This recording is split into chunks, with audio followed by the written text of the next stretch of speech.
es el día más caluroso del año. El tipo de calor que se te pega a la piel. Dentro de ese edificio, 12 hombres van a decidir si otro hombre vive o muere. El acusado es un chico de 18 años. Un hombre ha muerto y la vida de otro está en juego. Está acusado de haber apuñalado a su propio padre con un cuchillo en el pecho. Si lo declaran culpable, lo ejecutarán. Y si hay una sola duda razonable, el jurado debe declararlo no culpable. 12 hombres, 12 sillas, una sala cerrada en la que no podrán salir hasta alcanzar un veredicto unánime. Todos deben de estar de acuerdo. En realidad, esto no es más que un trámite. Las pruebas son abundantes. Los testigos, el arma del crimen, el motivo, todo apunta al acusado sin margen de duda. ¡Caso cerrado! Y, por tanto, todos lo tienen claro. Así que votan. Y votan, por supuesto, culpable. Pero, espera, hay uno de ellos que de forma inesperada dice no culpable. Y aquí empieza todo. Si no habéis visto la película, os animo a que paréis el vídeo y la veáis porque es realmente una maravilla, una joya. Pero bueno, si la habéis visto, si no os importa, la pregunta que voy a resolver en este vídeo es ¿cómo podría una negativa solitaria Hay que fastidiarse, siempre tiene que haber uno. cambiar a todas las demás personas? Y lo haré con un modelo de sociología fascinante que explica esto, pero también cómo se forman las revoluciones, el uso de la censura, cómo las cosas se ponen de moda y muchas cosas más. Este vídeo está patrocinado por la Universidad Pública de Navarra. Para responder a esta pregunta, vamos a analizar este clip de una charla mía. En ella, de la nada, yo le pido al público, además de una manera como bastante flojita, que se levante. ¿Podríais levantar? ¿Podríais levantaros?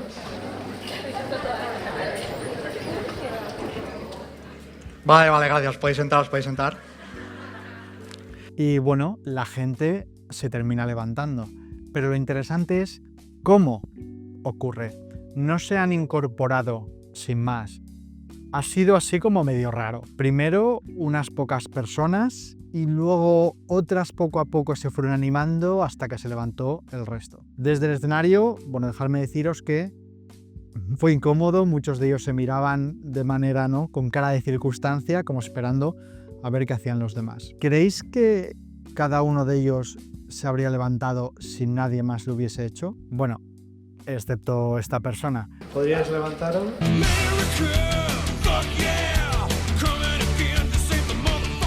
Pero de esta persona ya hablaremos luego. Dejémosla apartado con una chincheta aquí al lado. Cada persona necesitaba cierto empujón, dado por las personas que hacían lo mismo. Y eso es exactamente lo que le interesó al sociólogo Mark Granovetter, de la Universidad de Stanford. Se dio cuenta de que a veces una decisión nos beneficia o no dependiendo de si la hacen las demás. Y por tanto, que muchas de nuestras decisiones de hacer algo o no dependen de lo que hagan los demás.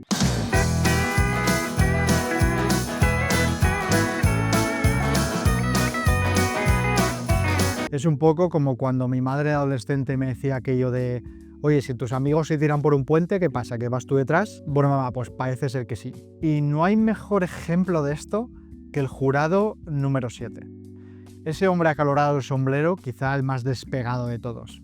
Al jurado número 7 el juicio le importa más bien poco. Lo único que de verdad le preocupa es llegar a tiempo al partido de béisbol que empieza después. Vamos, señor presidente, empecemos de una vez. Aún sigue en el servicio. Y para eso, bueno, el juicio tiene que acabar cuanto antes. Durante la película, el jurado número 8, Henry Fonda, va cambiando la opinión de los jurados poco a poco. Pero el jurado número 7 solo cambia su voto cuando a mitad de la película el jurado se queda empatado 6-6, mitad a mitad. Él no cambia porque haya descubierto una nueva duda razonable, sino porque le conviene. Sabe que votar con la mayoría acelera el acuerdo y por tanto el final del juicio. Y actúa en consecuencia de estos intereses, vota culpable o no culpable según lo que vote la mayoría. Cambio mi voto a inocente. ¿Qué? Ya me ha oído, que estoy harto. Que está harto, eso no es una respuesta. Escuche, será mejor que se ocupe de sus asuntos. ¿Está claro? Tiene razón. Eso no es una respuesta. ¿Qué clase de hombre es usted? Pero Granovetter no se quedó solo aquí. Se dio cuenta de que cada uno de nosotros tenemos un umbral. ¿Y qué es eso? ¿Qué es tu umbral? Tu umbral es el número o la proporción de personas que tienen que hacer algo antes de que tú también te animes a hacerlo. Piénsalo con el ejemplo del público de antes. Y aquí volvemos a rescatar a esa persona que teníamos apartada con una chincheta. Un héroe que podría o no podría haber sido amigo mío, que se levantó primero, a toda leche, sin esperar a que los demás se levantaran. Esta persona tiene un umbral de 0. ¿Quién más tiene un umbral de 0? Henry Fonda, el jurado número 8. No necesita ver a nadie más para tomar su decisión. Lo hace independientemente de que los demás estén votando lo contrario. Su voto no depende de los demás, sino de sus principios. Su decisión es puramente interna. El primero que se levanta, aunque todo el mundo le mire raro y le ridiculice. ¿De qué tenemos que hablar? 11 pensamos que es culpable y nadie tiene dudas, excepto usted. Y luego está el anciano, el jurado número 9. El primero que le apoya. ¿Qué le hizo cambiar el voto? Él no ha cambiado su voto, he sido yo. ¿Qué les parece? El viejo. ¿Quieres saber por qué? No porque esté convencido de su inocencia, sino porque respeta el gesto de Fonda. Porque quiere darle un voto de confianza. Porque, dado que hay alguien que ha votado no culpable, en estas circunstancias, él respeta sus motivos. Y eso, en términos del modelo, es que el jurado número 9 tiene un umbral de 1. No necesita que medio jurado cambiara de idea, le bastaba con uno que se atreviera a ser el primero para darle el beneficio de la duda y así querer oír más. Después de Henry Fonda y el anciano, cambia su voto el siguiente con el umbral más bajo. Presidente, quiero cambiar mi voto a inocente. ¿Qué? Ya lo ha oído. Este es el jurado número 5, que tiene un umbral de 2. Y sí, obviamente Henry Fonda los convence con argumentos, ¿no? Esa es gran parte de la película. Pero lo fascinante es que esos argumentos solo pueden surtir efecto porque su umbral lo permite. En la película se ve claramente, de distintas maneras, cómo esta parte social es crucial. El número 5 es precisamente el joven que creció en un barrio pobre. ¿Alguien ha visto pelear con navajas? No. Yo sí. En mi barrio era corriente. Igual que el acusado. En la película lo llaman así algo como Slum Kid, que es como si fuera el chico de los suburbios, y se nota que se reconoce en el acusado. No le cuesta tanto ponerse en su lugar. Así que era otra pieza que socialmente era claro para toda la sala que podría tener un umbral bajo. Esto se ve claro cuando el agresivo jurado número 3 le increpa tras la segunda votación, que fue secreta, y creía que era este el que precisamente tenía umbral 1 y el que había cambiado su voto después de Henry Fonda en vez del viejo. Yo sé quién ha sido. Hay que ver cómo es usted. Se sienta aquí, vota culpable y en cuanto empieza a hablar un pico de oro le destroza su pobre corazón con el cuento de un chico desvalido que no pudo evitar convertirse en asesino y usted cambia su voto. Y poco a poco la dinámica se acelera. Los jurados con umbrales bajos abren la puerta a los siguientes, que necesitan ver una mayoría algo mayor para atreverse a cambiar. El relojero, jurado número 11, que cambia su voto después y que por tanto tiene un umbral de 3, y luego el jurado número 2 y 6, que cambian en la siguiente votación, ambos por tanto con un umbral de 4. Aquí es cuando llegamos al empate, 6-6, y aquí aparece el jurado del que hablamos antes, el jurado número 7, el que solo quiere seguir a la mayoría para poder ir a verse un partido de béisbol. Ahora ya sabemos que en el modelo significa que su umbral es del 50%, es decir, en este caso, pues 6 personas. Luego se sucede el resto. Cambian de voto el entrenador y el publicista con umbrales de 7 y casi al final el broker y el hombre prejuicioso con los umbrales de 10. Esto nos deja con 11 votos de no culpable y a estas alturas casi todos los umbrales están superados, pero todavía queda el umbral más alto de todos, el jurado número 3, el más tozudo, el más resentido. Está tan cegado que su umbral es máximo. Necesita que todos los demás estén en su contra para reconsiderar su posición. Y es exactamente lo que ocurre en el clímax de la película, cuando la presión de grupo ya le obliga finalmente a rendirse. Si volvemos a mi charla, podemos aplicar esto a la gente levantándose. No se levantan todos a la vez. Distintas personas pueden tener distintos umbrales. Algunos apenas esperaron, otros aguantaron un poco más y unos cuantos sí que solo se levantaron cuando prácticamente toda la sala ya estaba de pie. El sociólogo Granovetter usó este modelo de umbrales para explicar cómo surgen los fenómenos sociales. Y aquí es donde todo se vuelve realmente fascinante para mí, porque para que se produzcan estos fenómenos sociales, no solo son importantes los umbrales que tengan las personas, porque podrías pensar, umbrales bajos lo hace más sencillo. Y es cierto, pero es clave algo que se llama el efecto cascada. ¿No os ha pasado alguna vez que estáis de fiesta y a lo mejor todo vuestro grupo de amigos lo está pasando bien, sin ningún problema? Y bueno, pues hay una amiga que quiere irse a casa, a lo mejor porque madruga y tiene clase o algo que hacer, y se va, y inmediatamente después un amigo que a lo mejor había venido por ella, o no sé si le gusta o qué le pasa, se quiere ir también. Luego otros empiezan a decir que si no somos todos no es lo mismo, luego que si somos pocos, y al final en cuestión de segundos toda la pandilla se disuelve. Solo porque una persona se fue, se acabó la fiesta, ¿no? Todos siguieron como fichas de dominó. Esta es la esencia del efecto cascada, cuando la decisión de unos pocos desencadena una reacción en cadena que termina arrastrándolos a todos. Y lo mismo pasa en la sala de mi charla y también en la película. Pensad que aunque hubiese habido 8 Henry Fondas que hubieran dicho no culpable, si el resto fueran como el jurado tozudo, el número 3, que tenía un umbral de 11, no hubieran conseguido nunca un veredicto de no culpabilidad. Y este modelo puede explicar cosas como lo que hemos visto. Es decir, si la gente se levanta o no, pues no sé, al final de una obra de teatro, aplaudir, por ejemplo. Pero también puede explicar cosas más importantes. Por ejemplo, las revoluciones. Si una persona sale a protestar, no pasa nada.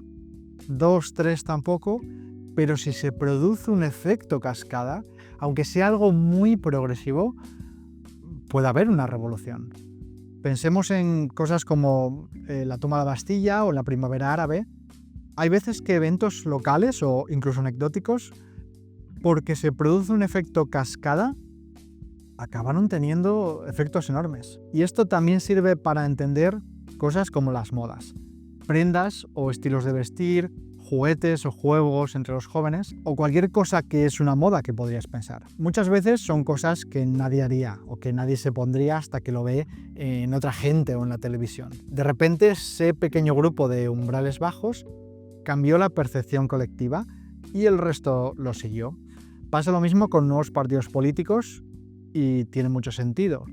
Si yo estoy de acuerdo con un partido político, pero creo que nadie le va a votar, no va a tener representación, a lo mejor no merece la pena que le vote. ¿Qué pasó con la Unión Popular, Rick? Ahí está. Pero en cuanto se empiezan a hacer populares, entonces ya te lo empiezas a plantear. Lo mismo de cómo surgen y caen redes sociales. Si no conoces a nadie que tenga Instagram, por ejemplo, tú no te lo vas a hacer. ¿Para qué? Sin embargo, a medida de que más proporción de tus amigos lo tienen, hace cada vez más probable que tú también te lo hagas. Pero este modelo también nos obliga a mirar hacia otro lado, cuando las cascadas son cosas quizás no deseables. Pueden verse en casos de acoso o abuso. Todo puede empezar con una persona que cruza una línea y luego otros que quizás tienen umbrales bajos se suman también porque otros lo hacen, y lo que empieza como una atrocidad aislada se convierte en una dinámica aceptada por todo un grupo. Tenemos casos terribles como el de Sylvia Likens, por ejemplo, una adolescente estadounidense que en los 70 fue torturada durante meses por la mujer que debía cuidarla, y luego se unió toda su familia y poco a poco incluso gente del vecindario. Un caso horrible si queréis mirarlo.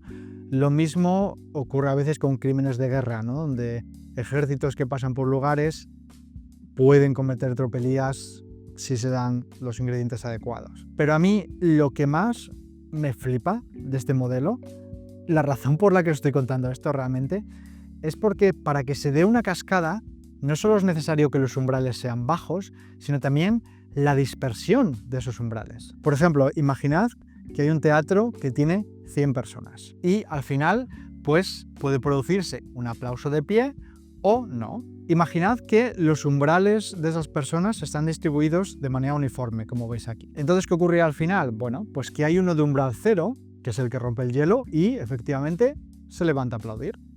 Luego hay uno de umbral 1, así que ve a una persona, cruza su umbral y por tanto también se levanta a aplaudir. Luego el del umbral 2 también se levanta porque va a otros 2, luego el del 3 y así habrá un efecto cascada que termina en una ovación de pie general por todo lo alto.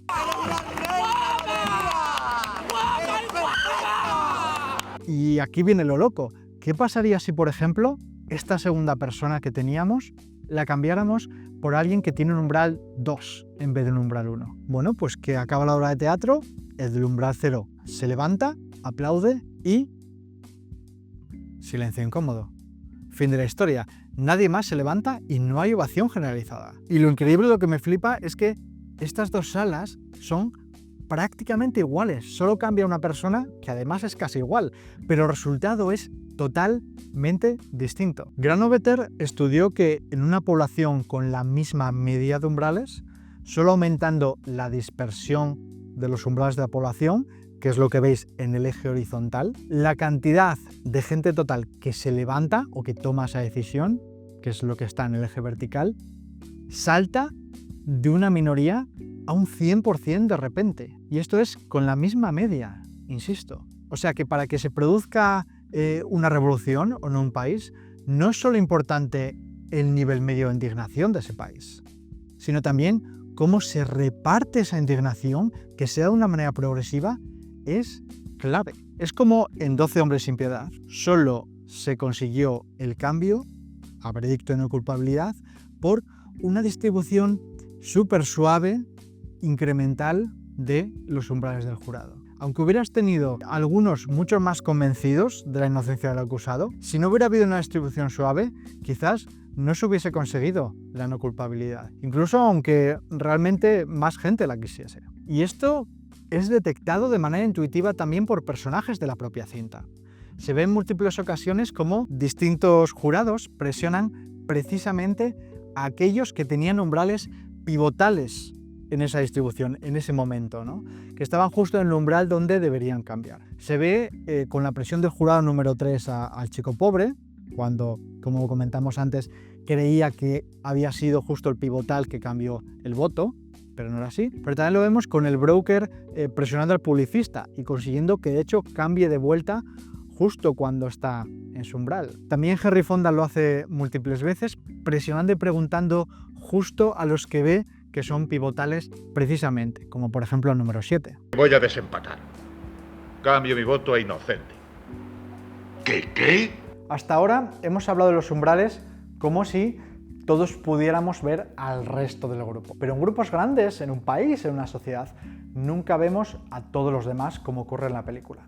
Solo vemos pues, a quienes tenemos delante o cerca de nosotros a nuestro alrededor. En un teatro, por ejemplo, si estás en la fila 20, no ves lo que hacen los de las filas de atrás. Solo sabes lo que hacen los que están delante de ti. Si se levantan, pues tú lo ves, pero no ves si se levantan los que hay detrás. Y eso cambia por completo el modelo, porque en realidad nuestras decisiones se basan en una percepción parcial de la realidad. No decidimos según lo que hace todo el mundo, sino lo que nos parece que hace todo el mundo según lo que podemos observar. Uno de estos cambios lo modelaron George Miller y Scott Page con algo llamado The Standing Ovation Problem. Lo que descubrieron es que en este tipo de entornos donde cada persona solo observa a unos pocos, los que tiene cerca o dentro de su campo de visión, las cascadas no se propagan igual. A veces quedan atrapadas en pequeños grupos que se retroalimentan entre sí. Esto lo podemos ver en la sociedad desde luego. Los pilotos no ven nunca una curvatura de la Tierra. Dicho por los pilotos, no por mí, ¿eh? Nunca vieron la curvatura de la Tierra. Nunca bajan la trompa del avión para ir de un hemisferio al otro. Y podéis verlo en estas simulaciones, que están en una página web, que son simulaciones de este modelo, donde la gente se levanta o se sienta dependiendo de los que hay a su alrededor. Es divertido cambiar valores y ver cómo evoluciona. Os dejo en la descripción o en el comentario el enlace para que podáis jugar con ello, está bastante entretenido. Y claro, esto no pasa solo en un teatro, también pasa en la vida. En una sociedad hiperconectada parece que lo vemos todo, pero realmente seguimos mirando solo hacia lo que tenemos delante, hacia pues muchas veces nuestras burbujas de información, nuestras redes, nuestros medios. No vemos el resto de la sala. Y esto tiene implicaciones brutales, porque igual que en el teatro, si no ves a los que se levantan, igual crees que nadie se está levantando. Por eso en muchos países los gobiernos o los medios de comunicación intentan controlar qué parte de la sala se ve. Es lo que pasa cuando pues, recortan imágenes de una protesta para que parezca más pequeña o cuando silencian los abucheos de un discurso. De hecho, algo muy parecido ocurre en 12 hombres sin piedad. Al principio, el ambiente de la sala y los comentarios de los que creen que es culpable hacen que cualquiera que sienta parezca un loco. ¿Qué es eso? Ah, por si queremos votar en secreto. Buena idea. Le propondremos para senador. Aunque ya vemos que luego algunos no hubiera sido ninguna locura votar otra cosa. Pero en cuanto uno se atreve a romper esa fachada, cambia lo que los demás ven. Henry Fonda levanta la mano y de repente el resto ya no ve unanimidad, ve diversidad, ve posibilidad y eso lo cambia todo. Al principio de este vídeo dejé una pregunta en el aire. ¿Cómo podría una negativa solitaria cambiar a 11 personas? Y la respuesta es: no puede. No puede. Pero sí puede cambiar a una. Y esas dos, quizás a otra. Y así, con cascadas, se pueden conseguir cosas. A veces sentimos que nosotros solos no podemos hacer nada, que somos minúsculos, que nuestras decisiones no importan. Pero eso no es verdad. Puede ser la pieza que falta para que empiece o para que continúe una cascada. O como nos mostró Henry Fonda, ser la pieza que se planta y evita que se produzca una que no debería ocurrir.